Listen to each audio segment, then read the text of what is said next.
It's another edition of Time About the Movies, and today we're taking a look at the films of September 12, 2003. We finally are getting out of the doldrums of the dumping month. We've already had 3 weeks of really lackluster movies, but this week we finally are getting to the good stuff. We got 4 films to look at today. Most of them are very good.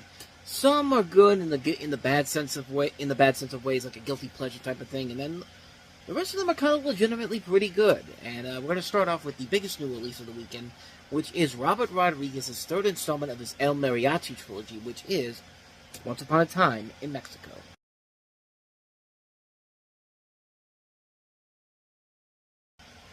This is also kind of considered Desperado, too, because, of course, you have Antonio Banderas back again as El Mariachi, and in this, you have him recruited by a CIA agent, played by Johnny Depp, to kill a corrupt general responsible for the death of his wife, Carolina, played by Salma Hayek. And you see Eva Mendes is also in here as well as Mickey Rourke, Danny Trejo, Enrique Iglesias, Cheech Marin, Ruben Blades, Willem Dafoe. It was definitely a bigger film than anyone could have possibly have predicted when the first El Mariachi came out almost 10 years ago. And this was a big hit. I mean, it was a film that made a ton of money. You know, Robert Rodriguez had only made Spy Kids 3D just not even 2 months before this came out. And the film did very well. It was a film that was very well received by the general public. Mixed reviews from most critics, who basically said it was kind of like it had a lot of problems in terms of like reducing its protagonist down to almost a secondary character in his own trilogy and a convoluted plot. But Robert Rodriguez himself had said that was kind of the point, is he wanted this to be like Sergio Leone's The Good, the Bad, and the Ugly of this particular trilogy. And on that level, I can definitely see that, because there is a lot here to admire about the film. I think the film is very well done. Johnny Depp, I think, really is giving a breakout performance in this particular film, especially when you consider that he was already giving a pretty good breakout performance in Pirates of the Caribbean a couple of months before this. This was a really good year for him. I mean, 2 great performances in 1 year. And it's just a fun movie, man. You could tell that Robert Rodriguez put a ton of effort into this. He knew that he had to go out big for the last installment of his El Mariachi trilogy, and I think he did a pretty good job of handling that. It's a very good film, ton of great action, ton of good writing, ton of good direction. You could definitely tell that he took a lot of inspiration from Sergio Leone while making this film, and it definitely shows on screen here. Not much more I can say. It's a really damn good film. Can't recommend it enough. Once Upon a Time in Mexico. So let's go ahead and get on to probably the most underrated movie of the entire weekend, and that is, of course, Nicolas Cage and Ridley Scott's Matchstick Men.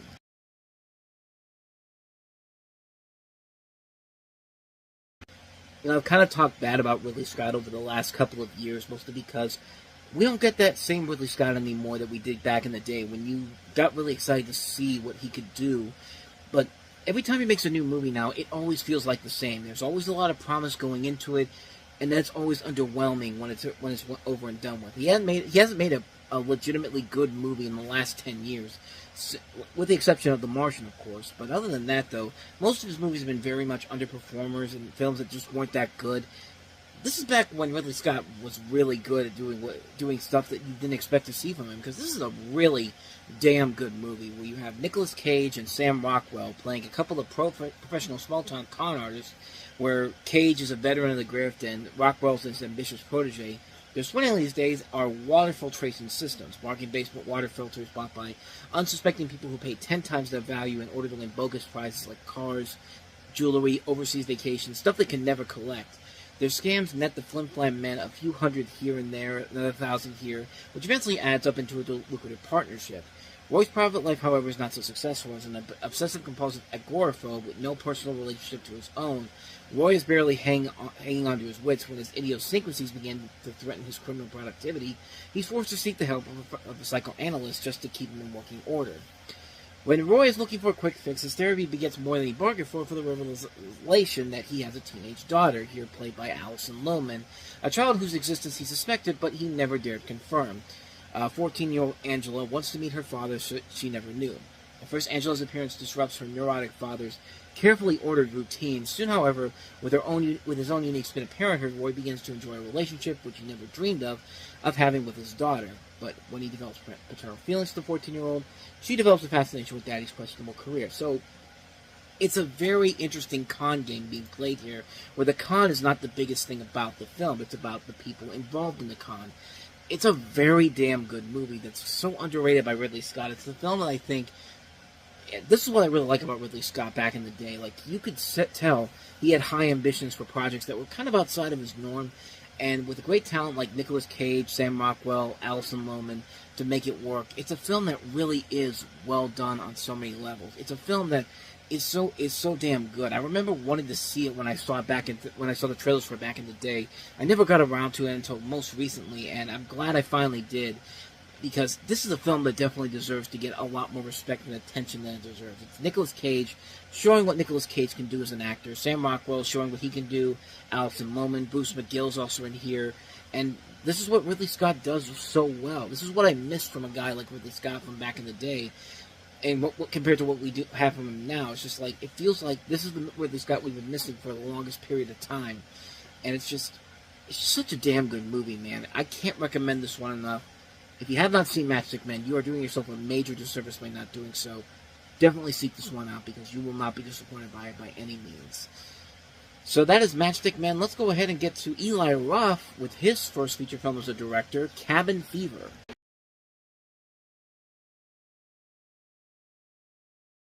That's one of the reasons why I love this movie, man. This is a film that, pretty standard plot for a horror film. You have a group of college graduates who decide to rent a cabin in the woods and begin to fall victim to a flesh-eating disease. The inspiration of the film story actually came from a real-life experience during a trip to Iceland when Roth developed a skin infection.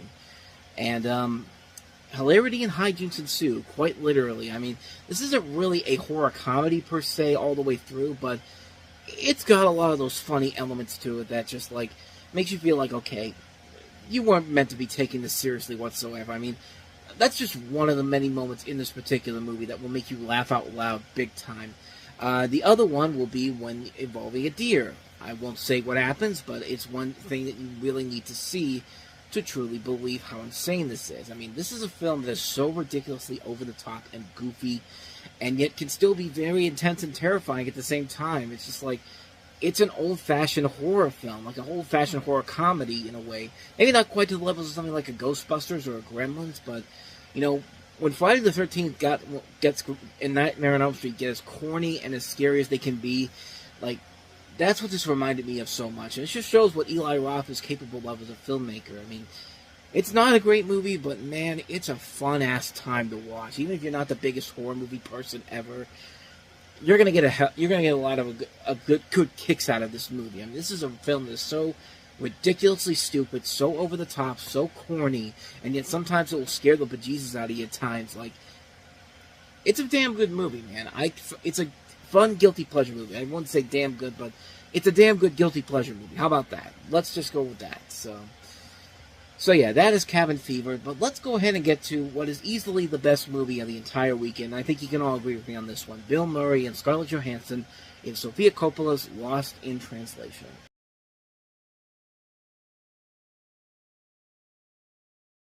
I mean, just the fact that this movie starts off with a lovely shot of Scarlett Johansson's ass. I mean, no joke, this film literally starts off with a opening credit sequence where you see Scarlett Johansson in underwear with her ass facing the camera, and the title goes Lost in Translation.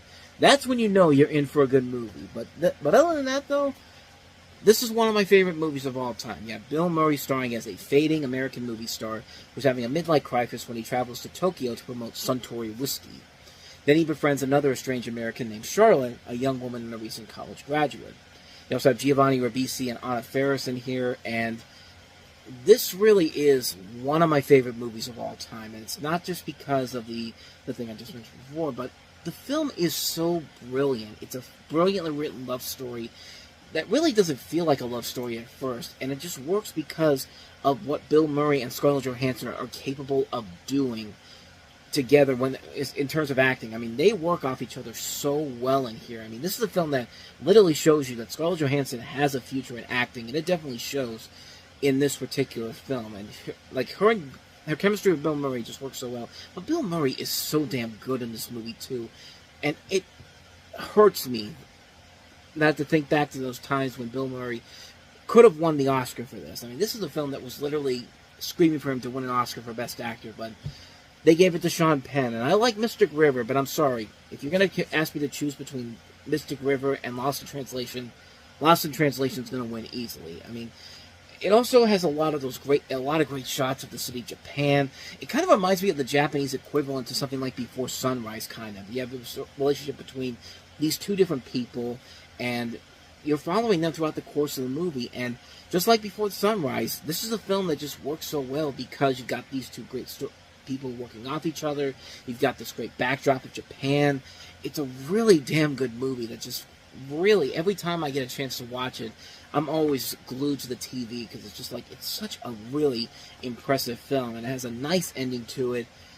It's one of my favorite movies of all time, and really, it's hard not to see why. This is a film that is so brilliant. Sofia Coppola does a phenomenal job as the writer and director here.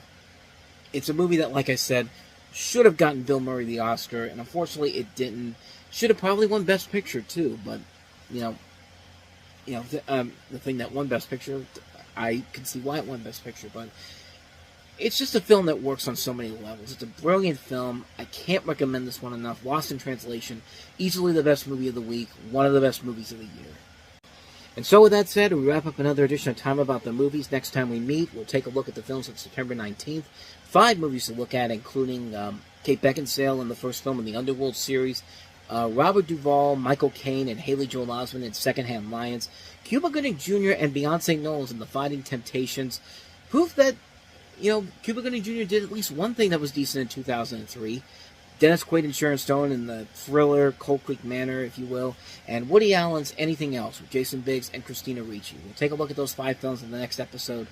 But until then, thank you so much for watching, and if you want to see more videos like this, please hit the plays on the next page, check out the previous episode, and also don't forget to hit the like and subscribe button if you want to see more videos like this on this channel. And stick around, because coming up on Time About the Movies Flashback, I'll look at 3 new movies from March 4th, 1988, including Richard Pryor in Moving, Burt Reynolds, Kathleen Turner, and Christopher Reeve in Switching Channels, and also Rebecca De Mornay in And God Created Woman. We'll take a look at those 3 films on Time About the Movies Flashback, which will be coming up right after this.